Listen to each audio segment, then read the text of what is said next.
close the door when the walls cave.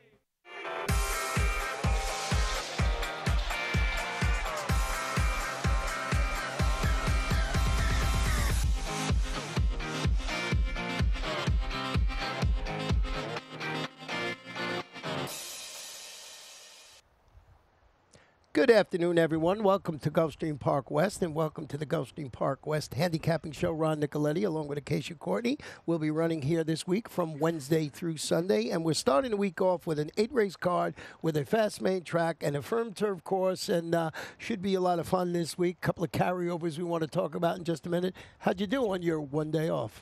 One day off. And don't forget, we were here on Monday, so it's good getting refreshed and all ready for a full week of racing now. Our first full week of the Gulfstream Park West meet, and we've been really lucky with the weather thus far. Well, with this 8-race card, we got a couple of changes in the wagering menu where the Rainbow Sixes and stuff, but we started off in race number 1 always with the Rolling Super High Five. We got a nice carryover starting in the Rolling Super High Five of over $6,000. They're going to bet this thing, and you're dealing with this first race, so it should be a lot of fun. Also, in the first race each and every day, we have one of 2 Pick Fives. The first one, 50-cent wager. Acacia, you will have a ticket. I'll have a ticket there. And then the Rainbow Six, as you said, 8-race format, so that's a bit earlier. That starts in race number 3 today. Carryover of about $8,300 getting up there. And along with the late Pick 5, which starts in race number 4 with an 8-race card, so make sure you mark those down. Don't be shut out or realize because those couple of things changed. So with all of that taken care of, let's go and look at race number 1. It's a 1-mile turf event. Maiden claim is 2-year-olds. Fillies, $50,000. We do have a couple of jockey changes and scratches. The jockey change is on the number 2 is Nick Juarez. On the 8, it's Roberto Alvarado Jr. Also scratched the 4 Little Heart, and the main track only number 10 Flying Girl. That takes care of that. Now we'll show your ticket and for your early Pick 5 today. Early Pick 5 right here, $36 for me. I didn't find a single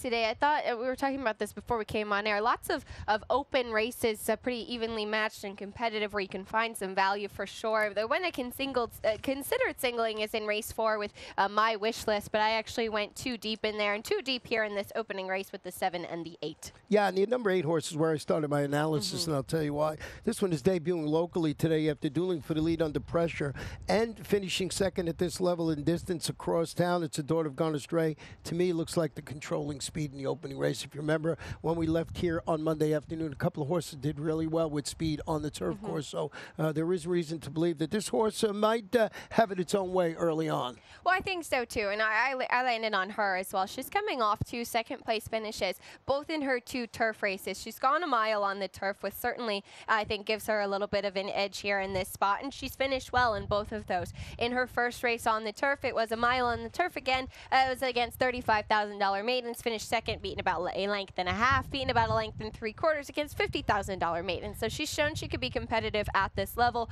Pop's Irish Rose was the favorite that day in her last race. Gets Roberto Alvarado Jr. in the saddle, as you mentioned. I think all things line up for her to get the win today. Yeah, and I'm looking here. I had to put my glasses on to see why you might have picked number 7, Yankee Perfection, and this one hasn't shown much. Well, didn't run badly in its last race, but both his previous races on the main track. Both on the main track, trying the turf for the first time today. Stanley Gold and Edgar Zayas in the saddle. This is also dropping into claiming company for the first time today. Both of those first 2 races were in special weight company by Majestic Perfection, who's about 17% with 2-year-olds on the turf. Pretty strong turf sire there, and I thought maybe that surface switch will help. Well, I went with the 6 in here, and that's China, making only her 2nd career start after what I thought was a promising turf debut at this level of distance, which she rallied to finish 3rd behind Sweet Abdication in there. And I think this one sits in the catbird seat if someone should go up and challenge Sweet Abdication early on.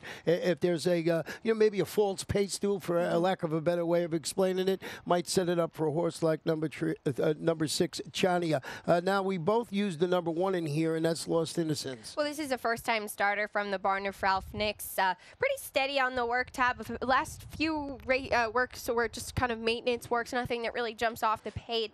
as we know, Ralph Nick's very strong with first-time starters. And this one's a 2-year-old filly by Looking at Lucky, a half-to graded stakes winner, Quality Rocks, who did win on the turf as well. Very nicely bred filly. Coming from the rail, of course, which is not ideal, but has Tyler Gaffleone in the saddle. Yeah, and I just looked up the sire Looking at Lucky with first-time turf runners, only 5 for 81, 6%. But that's not with debut turf runners. It improves after the horses have raced. It's just something I wanted to point out there. And we both closed it out with the number 2, Lagolindo, and that's another one from, I believe, the Ralph Nick's barn. Yes, the other one, the other Ralph Nicks, if you will. Well, let's go to race number 2, 1 mile and 70 yards. Claim is 3 and up. Non-winners of 3 races in life for 3-year-olds. $6,250. 7 runners in the field with our old buddy back, and that is the number 3 horse, Papa Pig. Papa Pig, and this one is the 3-time winner out of 22 starts. Just a very, very strong, hard-knocking sort. Was beaten just by a head last time out. This is the one that just seems to come running late. I don't know. We were talking about how speed is holding up on the turf course. I don't know if he's going to have the pace that he needs to be able to run at today, if he's going to be able to get the job done. But he's such a consistent runner. Felt you had to use him. Well, he's stretching out to 1 mile and 70 yards for the first time, looking to uncork that patented late run, as you mentioned, reeling. There's suspect speed in this race, and the 12 for 12 in the money this year. And I just think with Jesus Rios, who rides him all the time in the saddle, I wish there was a little more pace in here. That's my thing. Papa Pig needs everything to go his way. He's pace dependent, but if it backs up, and he might just be able to outclass these guys a little bit this afternoon. The horse I used in second was the 7 Slicker, beating only a length when finishing second against similar going a mile in the 16th back on June 12th, stretching out after returning from the layoff and failing to offer much in the way of a rally. Well, that was 7th behind Papa Pig going a mile back on September 2nd.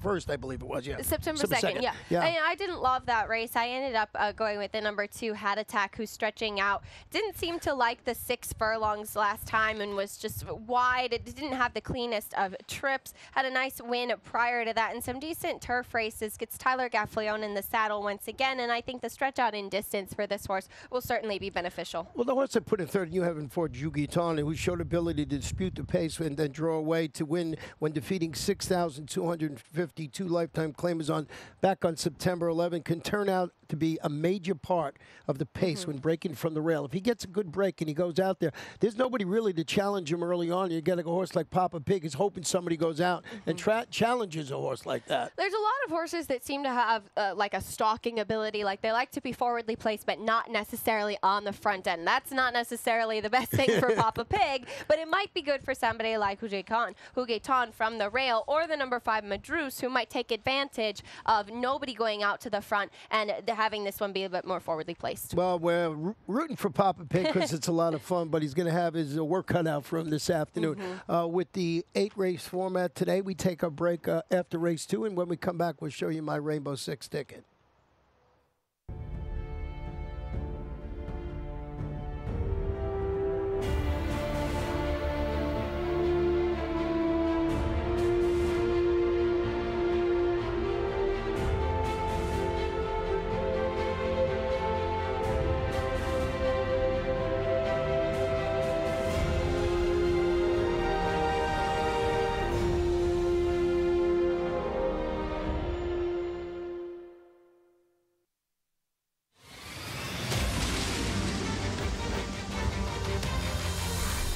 Next January, 12 horses, $1 million buy-in for a $12 million purse.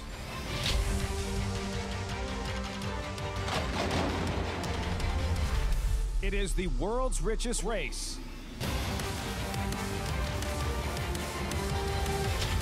It is the Pegasus World Cup. Welcome back to the Gulfstream Park West Handicapping Show. Ron and Acacia. And we're going to look at the third race, which starts in Rainbow 6. A mile on the turf. Claimers, fillies and mares, 3-year-olds and up. Non-winners of 3 in life or race since April 12th, or 3-year-olds, $16,000. One jockey change in here on the number 5, Miguel Vasquez. Also scratch number 8 in here, Virgin Morena. And this Rainbow 6 starts here. We'll quickly show you my ticket. Lost my pen there.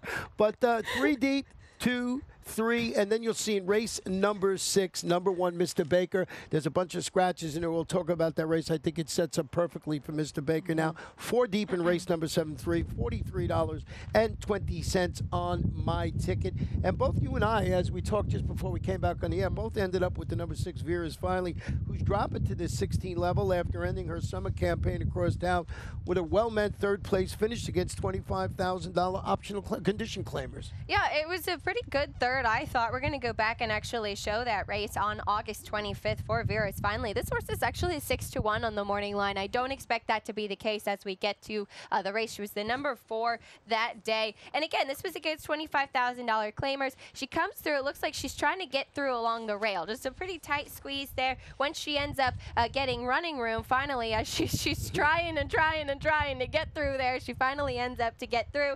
The winner that day, Tearless, was getting a win in a row. She went on to win again after that. Had a nice win streak going on there. So she was keeping some good company. That was against much tougher than she'll face today. Now it's the class drop. Yeah, I'm in total agreement. I had to use that one on my ticket and actually used it on top. The other horse that I used in 2nd and you used in 3rd was the one Crystal's Cantata, who's dropping to this level in the first start since going up and challenging for the lead, getting caught late when finishing 4th, beaten only a couple of lengths. That was a $35,000 condition claimer going a mile on the grass across town. Kathleen O'Connell, Edgar Zayas, inside post this afternoon. I think this one fits in there perfectly. Well, absolutely. It's certainly going to be competitive today, as you mentioned. Coming out, again, this is another one dropping in class. He's running very solidly against tougher. She was about 20-1 last time out against your friend Andrea's Reward, only beaten by 2 lengths against $35,000 claimers. She's now going to be in an easier spot here today, and I certainly think that she's a must-use. I went with the number 9, Rara, in 2nd in here, and she's coming off a couple of in-the-money finishes. Finished 2nd last time against $10,000 claimers, but 2nd against this level of competition. 2 back. Eddie Castro going to be in the saddle today, and she had a nice win against 16 non-winners of 2. I think that she's eligible to improve off of those 2nd-place finishes and hit the board in here. Well, number 3, Cowboys Princess, who disputed the pace and weekend to finish 4th in a pair of $25,000 races, is hoping to drop down today. Change in scenery will help her recapture that form she displayed, winning 4 races at Gulfstream, including 3 in a row during June and August. This horse was in great form during the summertime, dropping down today, coming over maybe those couple of races, get freshened with this new scenery to look at. I think her last 2 races, she was just facing a little bit too tough of what she wanted to be against. She had those 3 races in a row. It was 10,000 non-winners of 2 and then 2 against 10,000 condition claimers. When they stepped her up to the 25 level, that looked to be just a little bit too much. This just little scale back might be exactly what she needed. Yeah, once again, the jockey on the 5 is Miguel Vasquez, and scratch that number 8 horse in there, Virgin Morena. Now, race number 4 this afternoon, 6 furlongs claimers, fillies and mares. 3-year-olds end up with non-winners of 2 races in life, or 3-year-olds. They're running for that claiming tag of $30,000 down to $25,000. And we have a jockey change on the 4 in here, make the rider Jesus Rios. Another jockey change on the 6, make the rider Edgar Zayas. And scratch the number 5, First Distinction, which was the morning line favorite in that race. So a couple of things I bumped up to the number 2, Liberty Road. You went with the number 6, My Wish List. Well, this is also where the late pick 5 starts, so we'll give you a peek at my ticket here. I did go 2 deep in this opener, including the number 6, My Wish List, who you didn't use at all. As usual, we're back to our normal things here. The number 2, Liberty Road, looks like she's going to be a tough one in this spot as well. I agree with you there. I did use Mr. Baker, also added J.S. Bach there in race number 6. And then in the last race, race number 8, I'm really excited to see how Princess Dom runs here in the spot. If I were to single in the late pick 5, that was one that I was really considering. But $36 for me today. Well, we both have the number 2, Liberty Road, on our ticket, so we'll start there. This one making the 3rd start of our current form cycle after responding to that turn back in distance by finishing a game 2nd behind a much the best winner that day called Miss Away at this level in distance. So I thought of that. Now, I did have the number 5 on their First Distinction on top of my ticket, so I moved up to 2 there. Did not use the 6. I'm looking back. I want you to explain to me why you put the 6 on top. Well, I was kind of looking through the rest of the field. I agree with you. I had the 5 First Distinction on top as well. I looked at Liberty Road. She's just 1 for 14. Last time out, that was when cutting back in distance, but she's 0 for 4 at this 6 furlong distance. I thought I wanted to put her on top, but I looked elsewhere as far as the win goes. I really think that my wish list is eligible to improve. Last time out, finished third behind first distinction, held on gamely there in that performance. Showed a lot of early speed in her first two races. When she switched over to the turf, she was wide and she was further back. I think you put a line through that turf race, came back. It was a good track last time out. That was when moving surfaces again. I think she can improve off of that effort. I hope she shows a little bit more speed like she did in her first two. Yeah, and ridden today by Edgar Zayas, so we'll see how that works out. But the horse I really like in here, besides that, is the number 3, Scandals Keep Coming. Going back to the main track after responding to the surface switch by finishing a rallying third, beating a length against similar, going 5 furlongs on the turf. The trainer is Dave Brady. I want to show you a stat on Dave Brady with the number 3, Scandals Keep Coming. Over the last 5 years, horses going from turf to dirt, 3-year-olds and up in sprints, 7 for 37, 19%. In the money, over 50% of the time with a $1.52 ROI. And if you pay attention to all racing here in South Florida over the years, this is one of his best angles when he goes from turf to dirt. It's always been one that I've watched and worked on. So Scandals Keep Coming on both of our tickets. There you see the stat up there. So I just think that maybe this horse with the scratch of the morning line favorite might be the right one in this spot. Yeah, certainly has a big shot in here. But I think she ran pretty well on the turf, so maybe just that surface switch if she can carry over that kind of form. I think if you like Scandals Keep Coming, you certainly have to have Evelyn's Dream. They did heated for a win by 11 lengths a couple starts back, so they were neck and neck there. Evelyn's Dream finished a little bit more, 4.5 lengths beaten third last time behind Liberty Road, so she's got some more to prove, I think. Yeah, and you're dealing with this 5-horse field, and maybe a horse like the 6, like my wish list, just gets out there. You have to show in speed early on and never looks back. And as we mentioned over the last couple of days, seems to have evened out a little bit. But the first couple of days here at the Gulfstream Park West meeting was really good for speed on the main track. So we'll see how that works out. Now, race number 5 this afternoon, 7 1/2 furlongs on the turf. It's a starter optional claimer for 3-year-olds and up, or they could run for that optional claiming price of $35,000. We do have a scratch and a jockey change. The jockey change comes on the 7. Make the rider Juan Labor. Also scratch the main track, only number 10 in here. And boy, this is a wide open affair. You have the number 6, Quiet Force, on top of your ticket. Pray tell why. Well, you used this horse as well. This one had a win against $35,000 optional claimers last time out. That was when dropping down from Allowance Company. Had been ran in the Grade 3 Arlington Handicap prior to that. Certainly a horse that they thought a lot of. Now in the barn of Fernando Abreu, and I'm looking for this one to repeat. I just think that the pace scenario is going to set up in here, and I agree with you. This is a very wide open race. A lot of very strong runners in this field in here. Well, Quiet Force is going to sit the trip behind the speed, and it looks like there's enough speed to, as you mentioned, to complement him. But 7 Day of Fury, a popular sort, claimed in 5 of his last 6 races, dropping to this 35,000 level and returning to the turf after 12 consecutive races on the dirt, which includes that set the pace 3rd place finish. That was a $62,500 7-furlong sprint across town. David Fawkes, who claimed him 2 starts back. Juan Labor in the saddle, 6-1 on the morning line. I think this one might be the sneaky in the race. I think I'm going to use it on my ticket, which you saw my ticket, and I did. Yeah, I certainly understand that. I looked at this horse for a really long time, and then I just decided with the pace, I think that there's going to be quite a bit more speed in here as well. I did use David Fox's other horse, the 2 Blue Harbor, but I put the number 8 Little Baltar in second in here. And again, I tried to figure out how this race was going to play out. So I looked for someone to come off the pace and then horses that I thought might be able to hold on. And Little Baltar's coming in for a 2nd place finish at this level, beaten just by a length behind Quiet Force last time out and ahead of Donation, who's also in this field. Been running in pretty solid form, has quite a few in the money finishes in the last couple races. But he looks like a need to lead to run his best type of horse. And you mentioned there's a lot of speed in there. That's why I backed off and didn't use him. And I just thought he would get swallowed up by the pace scenario in there. I went with the number 1 horse in 3rd, and that's Mr. Online. Now in the Dave Brady barn. This gelding makes his first start in over a year. So guesswork is involved here. After hitting the board in a trio of $80,000 optional claimers on the New York turf circuit, went under the tutelage of trainer Bill Mott. He's working consistently over the track right here. But as I mentioned, a lot of guesswork. If he runs to those races back there, maybe he's the one in this race. I actually believe they have him as the morning line favorite. He's 7-2 on the morning line, and he's got that back class for sure. I mean, if you go back and look at the kind of races and the kind of company that he was keeping earlier on in his career, second by just a neck in the Grade 3 Appleton at Gulfstream back in 2014. So he's trying to try and run up to that former class. Yeah, probably the most wide open race on the card. I if you got a think so. chance, if you can find a single like I did, a little at my ticket, maybe you go deeper in here and see if you can get that Rainbow Six ticket. Now, with that said, let's go to race number 6, 6 furlongs. Allowance optional claimer, 3-year-olds and up, or an optional claiming price of $62,500. But we did get hit with the scratch bug in here. We're going to scratch the 2 Tiger Blood, the 3 Wildcat Wish, the number 4 Fearless Dragon, and the number 9 Grand Billy. A jockey change on the number 7 horse, make the rider Eddie Castro. So now we're dealing with a 5-horse field. And Mr. Baker,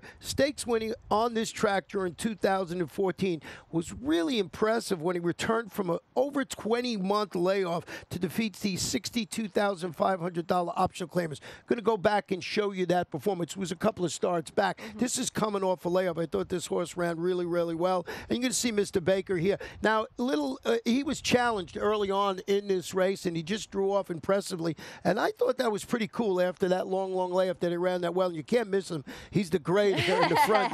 And, you know, he comes back after that, and he runs a really good, decent third in the Groomstick. He's firing bullets in the morning.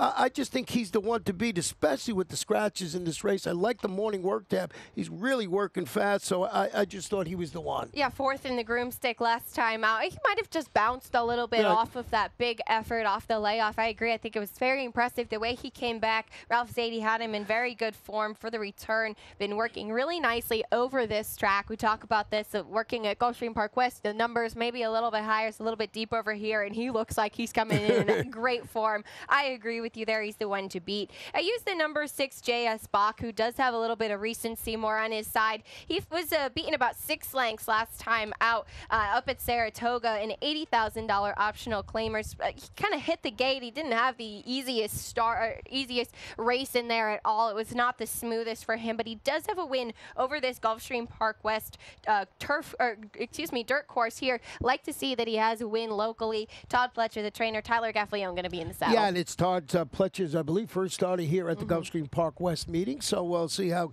J.S. Bach. Now, I singled there, but I think J.S. Bach, if this horse wins, I would not be shocked at all. I closed it out with the number 5 in here, and you did too. We're basically in total agreement here with Springmeyer, who's stretching out to 6 furlongs after gliding away on a sealed sloppy track to defeat 62,500 optional claimers going 5.5 furlongs. His tactical speed must be respected. He's in for the tag here for the $62,500. And I just thought maybe, with the scratches in this race of 5-horse field, if he can't win it, it can certainly be prominently placed and maybe hold on for a share. Absolutely. Well, he won on a sloppy track last time out of 5.5 furlongs at this level, and he was running in Stakes Company prior to that. In the Sea of Grass, you see he was 7th, but he was only beaten about 3.5 lengths. I think he's a pretty solid runner in this spot, and we are actually in total agreement. Let's go to race number 7 this afternoon. 1 mile on the turf. Claimers 3 and up, non-winners of 3 in life or 3-year-olds. $8,000 jockey change on the 10. Make the rider Jesus Rios. If you're not aware right now that Cornelio Velasquez will not be riding here today, he went over to Saudi Arabia, I heard. So good luck to him over there. We'll see him when he gets back here. Scratch the 13 Grand Toupee. And in this race, another one that's pretty wide open. I'm looking down and I have a smile on my face because we're basically sort of in agreement with the top 3. We got the same horse on top. The same one, and that's the number 10, Silver Lucky Q, who won and notched his 2nd victory, back at the 10,000 non-winners of 2. Finished 3rd last time out, but only beaten a length and a quarter. I thought it was a very solid run. And with that rider change, gets his regular rider, Jesus Rios, back up. And, we're flip-flopping here on our 2nd and 3rd picks. I went with the 9 Hadron, who now in the Fernando Abreu Bond. This is a gelded son of More Than Ready, a multiple turf winner at the $10,000 level. Drops after that 2-race win streak ended when he finished 5th.